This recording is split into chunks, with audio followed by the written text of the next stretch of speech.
The concept of a war on women is something that gets mocked heavily by conservatives.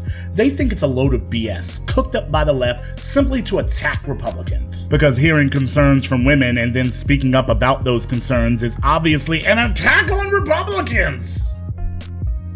I'd argue that the only way you can think of the war on women as a conservative smear campaign is to also ignore the long-standing war on women that's existed for literally thousands of years. You know, like back in the day when you went to war and you conquered a people or a nation, you know what was normal?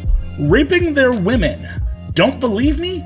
Google it. Rape has accompanied warfare in virtually every known historical era. And look at the title of this Wikipedia entry. It's called War Rape. It's not like, oh, some people on occasion have raped during war. No, this is an actual tactic of war. It has a frickin' name. The Bible even mentions raping in the midst of war. Maybe this smear campaign against the Republicans started like in the Bible, you know? I mean, it does say help the poor and all that crap, and helping people is most definitely a right-wing smear because they don't like to do that. When America was founded, women couldn't vote or own land. Women got the right to vote in America less than 100 years ago. USA! USA! Sexual harassment was outlawed through the Civil Rights Act of 1964. You know, that thing that Rand Paul wouldn't have voted for? But that wasn't actually decided until a Supreme Court case in 1986. USA! America is one of the worst first world countries for women when it comes to having children. Maternity leave is considered bad, but if you're a working mom, your devotion to your kids is questioned. In 2014, women are still experiencing a pay gap, and when you drill down deeper into those groups of women, Black and Hispanic women have it even worse. USA. I haven't even touched the attempted legislation of reproductive rights and how conservatives love to be all up in folks' uteruses. Uterusi? If you were pregnant, some insurance companies before Obamacare would consider that a precondition and either not cover you or charge you more for coverage. So yeah, the war on women isn't made up, and it isn't a liberal thing. As humans, we've treated women badly for thousands of years. And now we sit here in America, full of supposed exceptionalism, and yet our military has a ridiculous rape problem. College campuses have a ridiculous rape problem. Women are terrified to even report rapes because of the stigma that comes with it, the questioning of what they did to deserve the rape, whether they are telling the truth about the rape or just trying to ruin some young man's life. As men, we're taught that women are a prize to be won, not a partner to find and build with.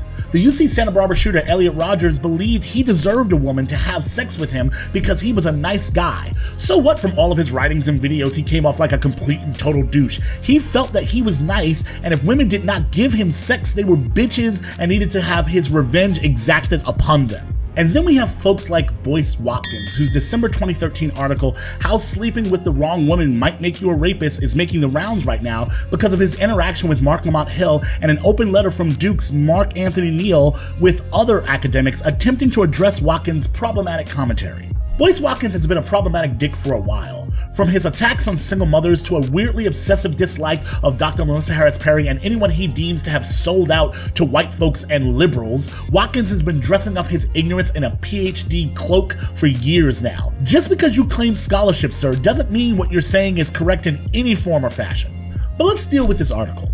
Watkins claims that most folks who have an issue with the article just read the title. I'd argue that if you give your article a problematic-ass title, then you have to shoulder some of that blame. But no, let's talk about the article itself. In it, Watkins pleads with non-rapists to be careful of who you sleep with because you can end up accused of rape in a society that is already so unjust to Black men. That sounds really innocent and like caring, right? Except for the fact that we live in a society that also already consistently blames and shames women for rape. You decide to then frame an article around false allegations? If Watkins' article was simply a call for responsibility among young Black men on their sexual encounters, this would be a completely different thing. But Watkins claims that this is an article just for Black men and that feminists and liberals need to stay out of this. Well, I'm going to tell you as a Black man, sir, I don't want to have a conversation where feminism is completely rejected.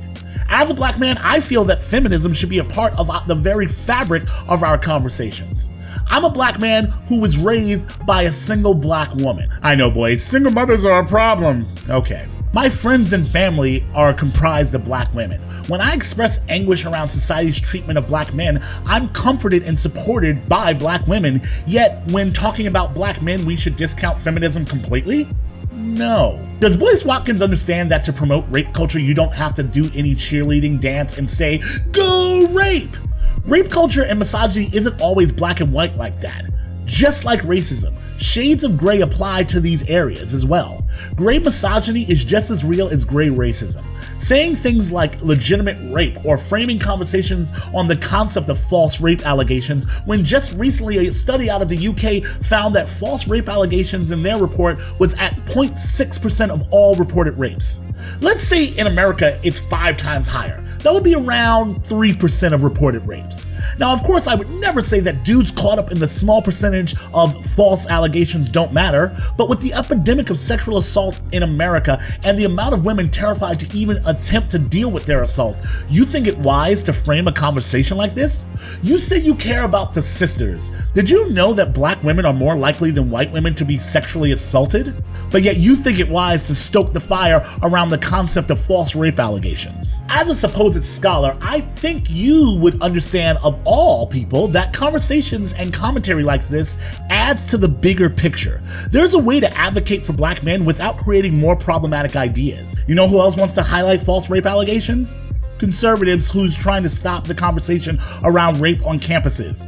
You want to be a part of that conversation, sir? You want to be a part of that group? As opposed to doubling down when your colleagues come to you and try to explain to you how problematic what you're saying is, perhaps, just perhaps, you should try listening and stop throwing out so much utter bullshit.